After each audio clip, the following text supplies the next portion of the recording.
All right, good evening, everyone. Tonight we're going to be continuing our talk on time series. Tonight we're going to start building some models to actually make predictions using time series. Fun stuff. So tonight we're going to be focusing on ARIMA models. So we're going to start off learning how to use AR models, then MA models, and then combining them into ARIMA models. We're also going to see how we can compare time series models, just like we would compare different linear regression models, basically decide which one is fitting our data the best. And we'll also see how to develop forecasts. So we'll go ahead and import some libraries here.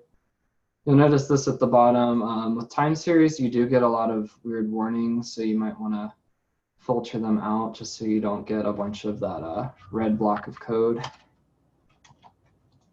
All right, so we're going to start with AR models, which means autoregressive. So the basic formula for AR models is some constant plus a slope times yesterday's value or 2 days ago's value, whatever order you want to use, plus some noise.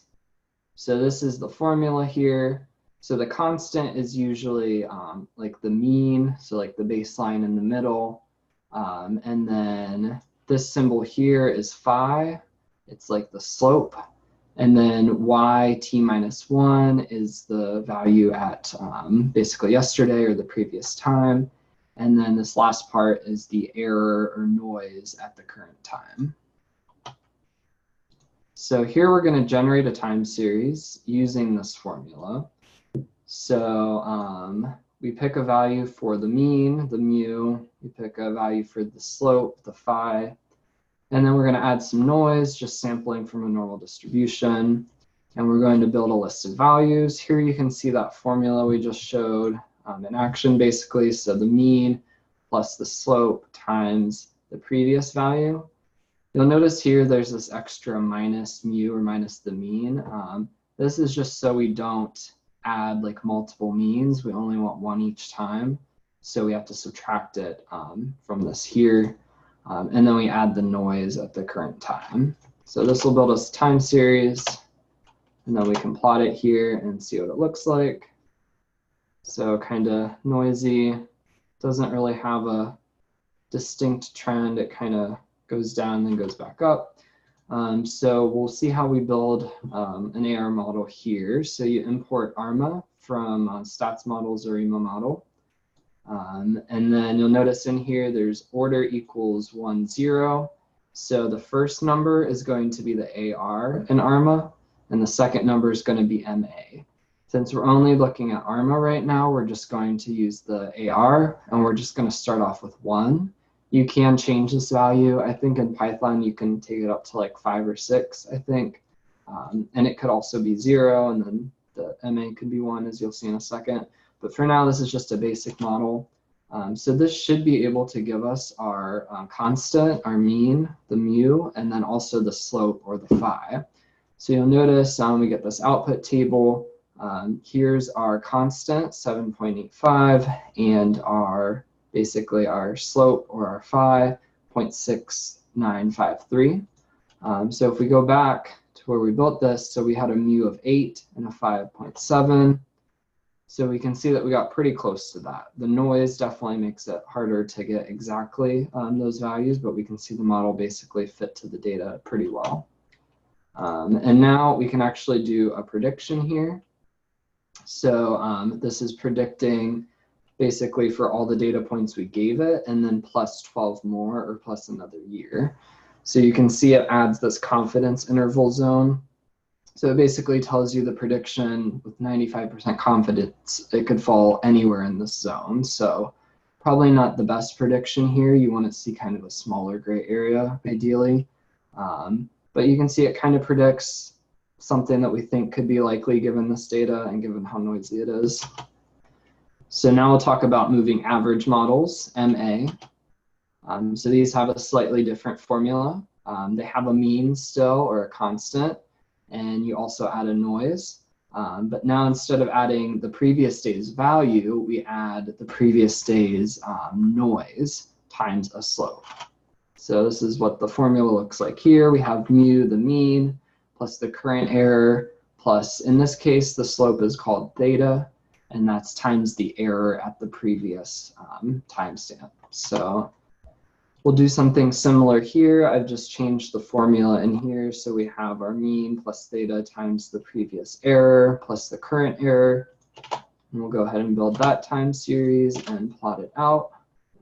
And we have this here. It's pretty constant, pretty stationary. And now we'll do something similar. We will just fit an MA model. So our AR is 0, and we'll just do a 1 for the MA. And we'll see how good this one does. So we got 8 and 0.94 for our constant and our slope. And if we go back, we had 8 and 0.9. So again, it fit pretty well. But since we're adding this noise here, it's not going to be perfect fit. And then again, I think we will see the predictions and then a forecast of 1 year. You can see again, kind of a big confidence interval, and it actually predicts a constant value. That's probably because we're doing like the moving average model. So it's just going to predict kind of safely that, you know, the values are likely to hover around the general mean, even though they'll probably be on either side due to the noise. All right, so now sometimes time series has both of these components, and we have to combine them into what's known as an ARIMA model. So it combines both components, and the formula basically is just a combination of the two. So we still have just a singular mean. We have yesterday's value, we have the current noise, and then we have yesterday's noise. So it just kind of adds everything together. We have one constant still, but this time we have 2 different slopes. So just like before, we'll build a time series using that formula with both yesterday's noise and yesterday's values. I'll plot this one out. Looks a little bit different. And now, since we have both an AR and an MA component, we have to give an order to both of those. And these are just simple ones with the formula we use, so we're just going to use a 1 for each. And now you can see we got a constant and 2 different slopes. So for our AR, the phi, we got 0.7, and for the MA, we got 1. If we go back here, our phi was 0.7, our theta was 0.9, so a little bit off on the MA component, but still decent fit. And then again, we will just predict to show. So you can see it did somewhat well. It assumes it's going to go up a little bit here in the future, but still a rather large confidence interval there. All right, so now building on ARIMA, we have ARIMA, which adds yet another component to this. So again, it has AR and MA, but it adds the I, which stands for integrated. And that basically accounts for trends. So AR, MA, and ARIMA models have to be stationary. That's why we've been learning, like on Monday, how to make a time series stationary. But ARIMA models can actually handle non-stationary time series because of the I component. So basically, if there's, you know, a linear trend, we can add an I component, which will basically perform differencing, and it will make the time series stationary, and then it will do the ARIMA components. So we will build a time series here, and this is going to have a trend built into it.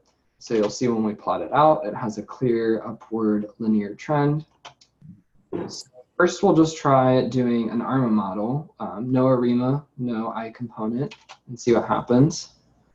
Okay, so it kind of fit to the data okay that we gave it, but when it goes to make the prediction, it predicts it going straight down when obviously all these values are increasing over time because of the linear trend.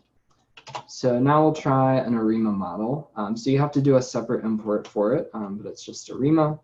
And it's almost the same setup. You're just going to pass in 3 values. So you have your AR component, your integrated or differencing component, and then your MA component.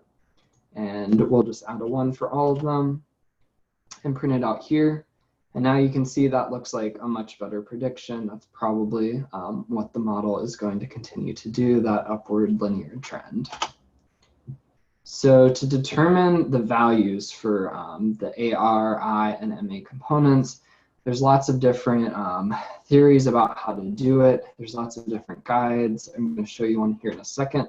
But just for future reference, they're usually referred to as P, D, and Q. So P is the AR, D is the I, you can think for differencing, and Q is the MA component. So we'll look at kind of a complicated time series here. Plot it. So we definitely have an upward trend. We have some noise. Let's go ahead and fit just a simple model to this. So this is using ARIMA, but since we're setting the I or the D to 0 here, it's basically the same as an AR and an ARIMA model with just 1, 1 as the orders. So we'll plot this and see what happens. It fits to the data somewhat well. But now we'll go ahead and difference it because clearly we saw there's an upward trend. So differencing it by 1 definitely makes it more stationary. So we need to add a 1 to the D or the I component. And we'll go ahead and plot that and see what we get here. I'm also going to create a forecast, basically getting the predictions on the training data that we passed in. And doing this, we can use AIC and BIC to now compare a couple models. So we can print out the AIC and BIC of this one, and then if we change up the order and get the AIC and BIC of that one, we can compare the two just using that, those two metrics to determine which one is the best choice. So we have 272, 283, maybe we could do a little bit better. So one thing that can be helpful is the ACF and PACF. If you look at these two here, this is actually off of the difference. Since we are taking out that trend, we want to just look at it without the trend. So from these, not too much going on, except in the ACF, there's maybe something happening every 2 time steps. So we might want to change something in our ARIMA model. This guide here is going to explain a lot about what you can kind of read from ACF and PACF in order to determine the orders for AR and MA. It gives you some scenarios of what like a model is expected to look like if, say, you need an order of 2 for the AR and 1 for the MA or vice versa. It's really handy to like compare between like your model and the ones that they have as examples. But as they will note in some of their recommendations, yeah, if you're missing these slides, this is what I added like at the last second. So let me just double check that I see what happened. Okay, hold on. I uploaded the wrong notebook. So it's time series ARIMA. This one.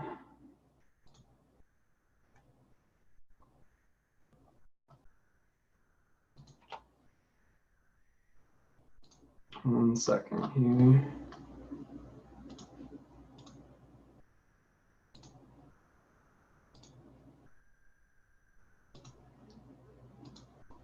Okay, that should have updated it. I'm gonna upload it to the Slack channel as well, just so it's easier.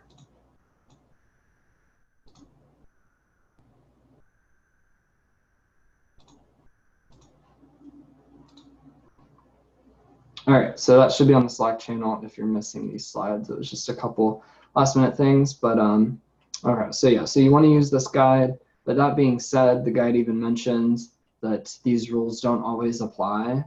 Things get really weird with time series, and even though it may work in one case and another case may look similar, it doesn't mean that the orders will still work for that one. So it's kind of finicky. It might not make a lot of sense, but usually you can kind of use these guidelines to narrow down what orders you need to select. So I'm going to increase the AR by 1 to 2, just because there was that significant ACF at 2, and we're going to see what happens. So now we get an AIC was 274 and a BIC of 288. So if we go back, we had 272 and 283. So that actually did not improve the model. But just to give you an example, we can basically redo making this time series, and it'll be a little bit different because it's random with the noise. And okay, so what happened here? Probably can't see the whole error, so I'll go back out. You might come across this error.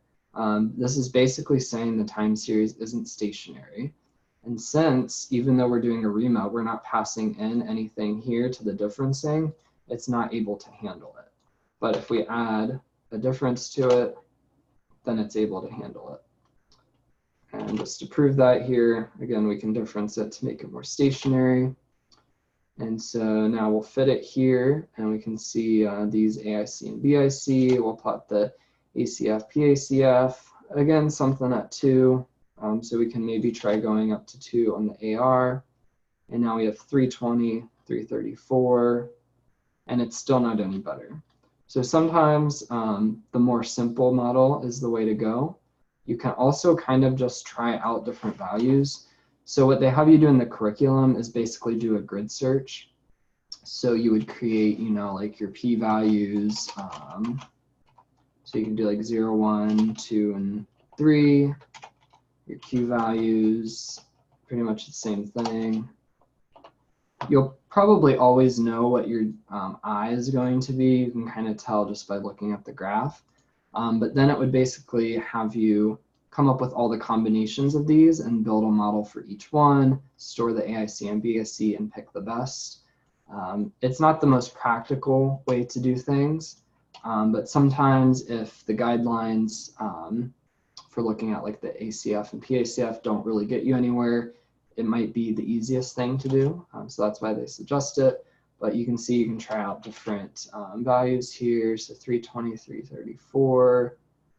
That's still not any better. Let's see, we could try 0 on the AR, and that's not any better. So this one here with just 1 for all of them, that seems to be the best ARIMA model for this time series. All right, so now we will move on to yet another build on this whole thing. So we can go from ARIMA to SARIMA. So this adds a seasonal component. So if our data has some kind of, you know, repeating pattern, a seasonality, then we might want to do a seasonal ARIMA. So seasonal ARIMA basically adds a seasonal component with its own set of parameters. So you'll end up having your regular PDQ for your ARIMA, but then you'll also have a second set of PDQ values for the seasonal part. And then the M on the seasonal part is just how long the season is. So if we were doing, you know, like if we had like a year of data and every month it seemed to be a repeating pattern, then we would want like 12 here because that's what our seasonal pattern is. So it kind of just depends. It could be monthly, yearly, daily, just depends on your data. So we'll make yet another time series and plot it out. This one definitely has some seasonality. You can see this repeating structure here. And so we will try fitting a normal ARIMA model and see what happens. And I need to import from sklearn metrics. Import means squared error. So one way to compare models is to train on the whole data set and then just compare AIC and BIC on all your models. Another option, if you have enough data, is to train your model on, say, all but like the last year of your data. So like in this case, I forget how many years we have. So we have 10 years. So we would train on the first 9 and then use that last year as like a test set. And when you do that, then you can compare things like mean and squared error. So either method's valid. Usually if you have a lot of data, you can do basically the train test split. Train on like most of it, save some of it for testing. If you don't have a lot of data, if you only have like 1 year, then you probably want to do the AIC, BIC route. I just do both of them here just to show it. But so this is just a basic ARIMA model. No differencing, just 1 on both the AR and MA components. And then this is the prediction on the most recent year that we set aside. So the actual is the orange, and then the blue is what we forecasted. So definitely did not do all there. So now we will try fitting a SARIMA model instead. So this is a different import. It's called Ceramax. You basically pass in the order like usual, but then you also have to pass in the seasonal order. So the PDQ for the seasonal component, and then the M, or whatever your frequency is of the season. So we will go ahead and fit this. I think I got this error before. I have to recreate the data set. So going to look a little bit different, but we still don't fit well to that. 1 second here.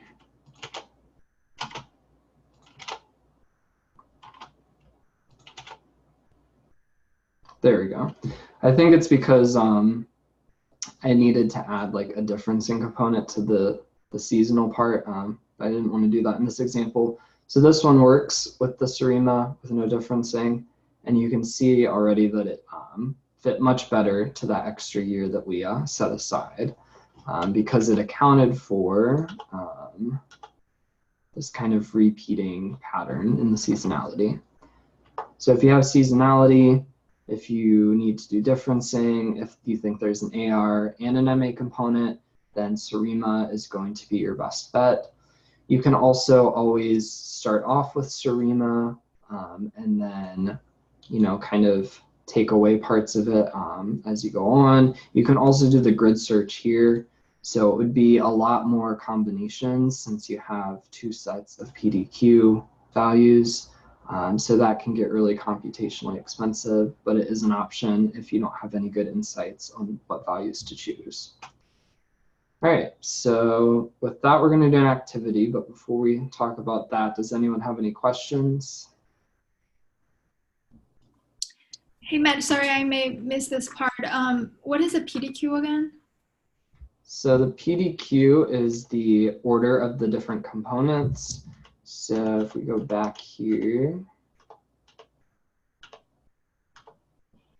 so on the normal ARIMA, the P, the first one is the AR component, the D is the I component or the differencing, and then the Q is the MA component. So P, D, and then Q. And how to determine them? So for the AR component, it's just the number of the AR component?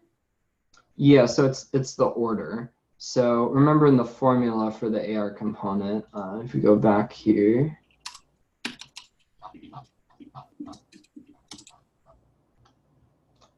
so the formula for AR is basically a constant plus yesterday's value plus some noise.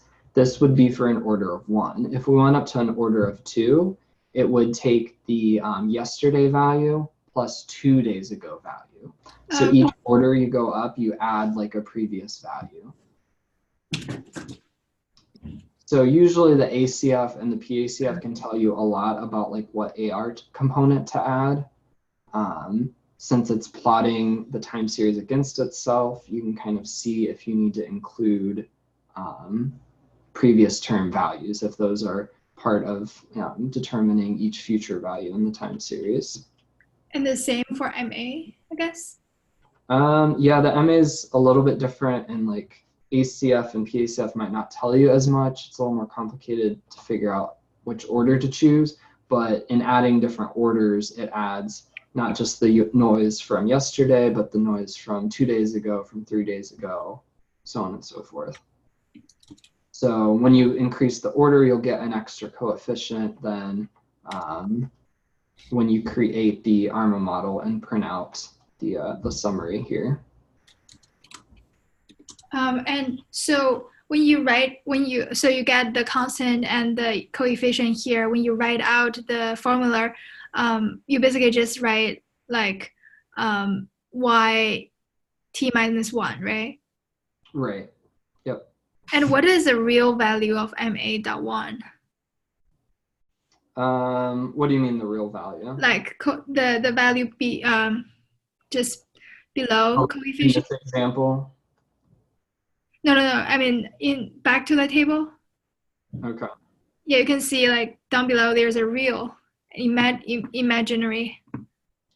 Oh, I'm actually not sure what that part is. I'd have to double check. But this is basically, you know, your coefficient, the error around it, z-score, p-value, that kind of stuff, confidence interval. Okay.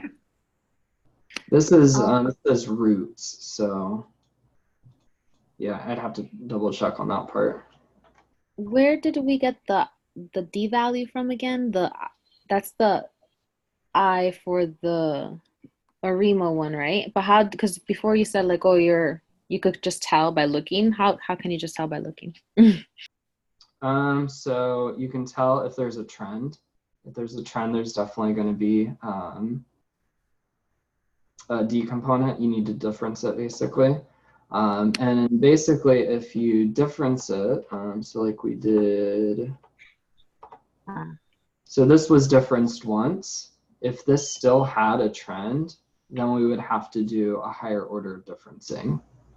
So that's how you would know. Okay.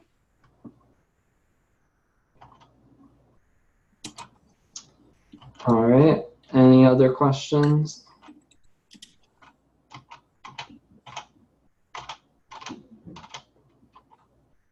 All right, so for the activity, I've given you some price data in pricedata.csv. It has time series data in it. You are going to train a model on the first 4 years of data and use the last 5th year as a test set so that you can kind of compare mean squared error or another error metric if you want to. But that will allow you to compare different models and basically determine the order of your values in the ARIMA or seasonal ARIMA model. And you can do it trial and error. You can try and use that guide and that one link. You could also do the grid search and just, you know, store the AICM, VIC, or the mean squared error for each combination. It's up to you. So with that, I'm going to stop recording. All right, so before we have you guys kind of talk about what you did, I wanted to show you this library I found. This could be an option to save you guys some time. It's basically an auto ARIMA function. It will find the best set of parameters basically through testing a bunch of combinations. You can set different parameters, so the range of values to test and all that, but it's really easy to use. So you install it in your terminal or in a notebook here with pip install pyramid ARIMA. I'll give you guys a second to do that.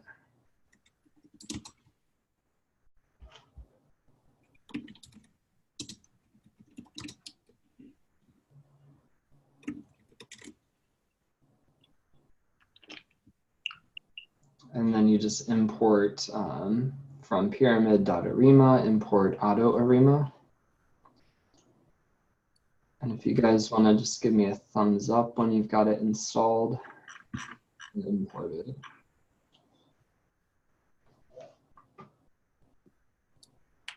Mm-hmm. Says no module name the pyramid. Did you do pyramid hyphen arena like this? Mm-hmm. Mm-hmm. Is anyone else getting that error? Yeah, I got this same error. Let me double check.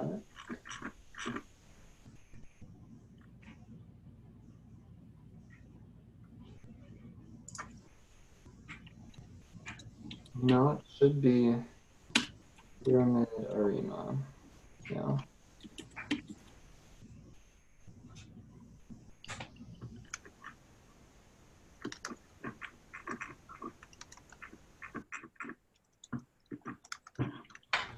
Did it work for anyone? I'm fighting with my terminal.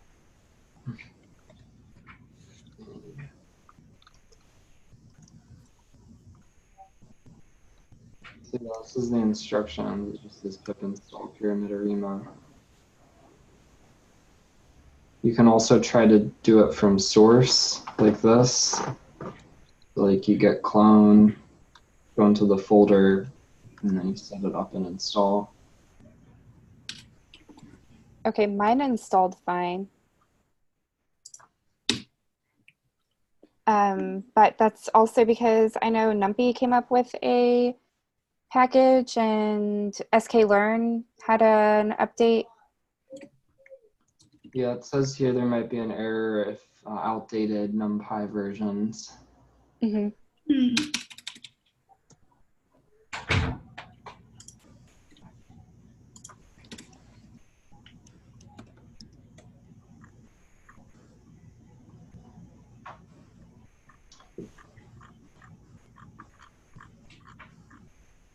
Well, I guess for now I can just kind of show you how it works, and then we can kind of iron it out if you can't get it to install.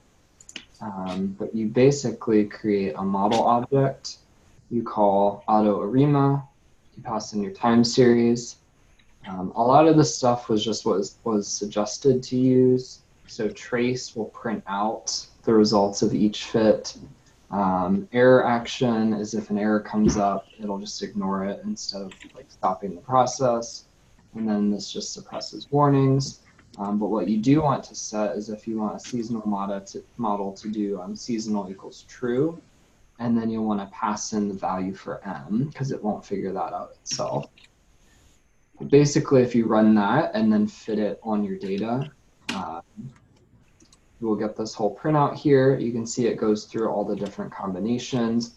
You can also set max and min values for the PDQ, so like you don't have to go up to 5 for the P. But you can see it'll print out the AIC and BIC, so I guess it uses that as a model comparison. And then I went ahead and did a predict on it for the forecast. So when I print that out here, I get, let's see. So the best one from this gave me an AIC and BIC of about 1900, and on the test data, a mean squared error of 4,600. And then I plotted it and I got this, which honestly doesn't look that great. But I think some of you had maybe similar results on the mean squared error at least. So this does kind of work, but to give you a comparison, this was my best model I did, and it got a mean squared error of 2,000, and it fits it a lot better. And this was just through trial and error. It ended up being a 301 and then a 110 with 52. So it seems like maybe you have to tune some of these parameters a little bit more to get it, because I don't think it tried that combination. So you might have to play around with it some, but it might be a lot easier than doing what Jacob and Bonnie did, which, speaking of, if you guys want to kind of show what you did with the grid search, I think that would be helpful. So I'll stop sharing. And I guess Jacob, maybe if you have it up. Yeah. Where do we start? All right. So we did the normal, imported it, converted the data to date time index. So it was had a trend and it was seasonal. So we looked at the ACF and PACFs. Randomly did this one. I don't think that's the table. Here goes the table where we did the different PDs and Qs with values between 0 and 2. We did a different list of combinations for those and seasonality, where we had 52 in there, and made a list for each combination of orders and seasonality orders that were generated up here, and it just printed out each result. And I wrote test with some for loops and logic to find the lowest. And we also just passed it into a data frame and sorted it by AIC to see which one came out with the lowest AIC. That's it. Any questions? So that code is from the curriculum. So when you guys get to those labs, that's basically what it will have you do. For your project, a lot of people use this exact code. If you're going to be fitting an ARIMA model to do this kind of grid search where you make all the combinations, you iterate through them, you get a huge list of all the models and their performance, and then you just pick the best one. So definitely keep that in mind, keep that in your toolbox. The other group, do you want to show what you did, your thought process?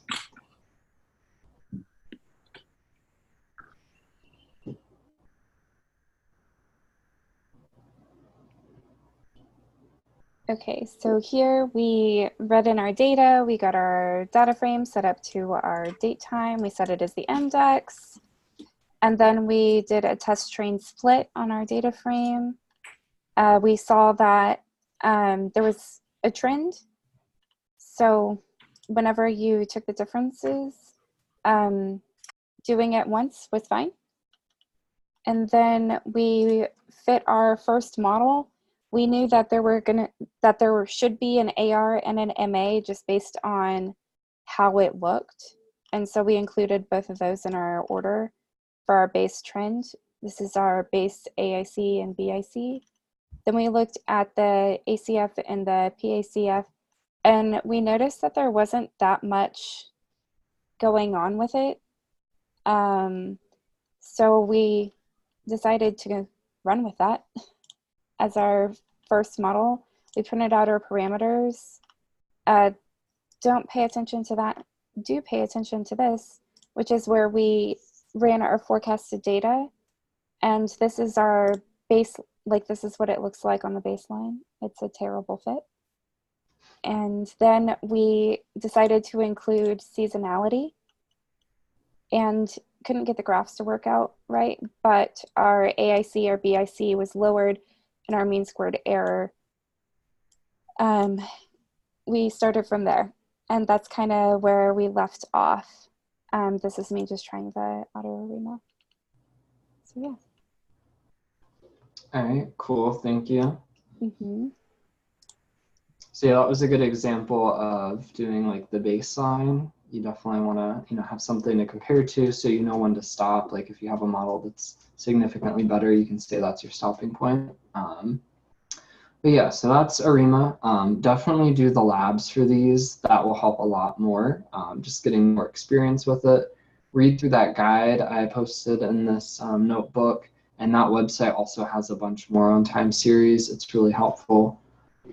Does anyone have any other questions right now on all this? I know it's probably confusing. Now you understand why time series are so scary and annoying. But yeah, like I said, though, next Monday, I will be showing you how to do time series with just linear regression, which in my experience is a lot easier and a lot less headache inducing. So we will be doing that on Monday. Wednesday, we will start the project and get you all like a head start on it, working together. So, yep.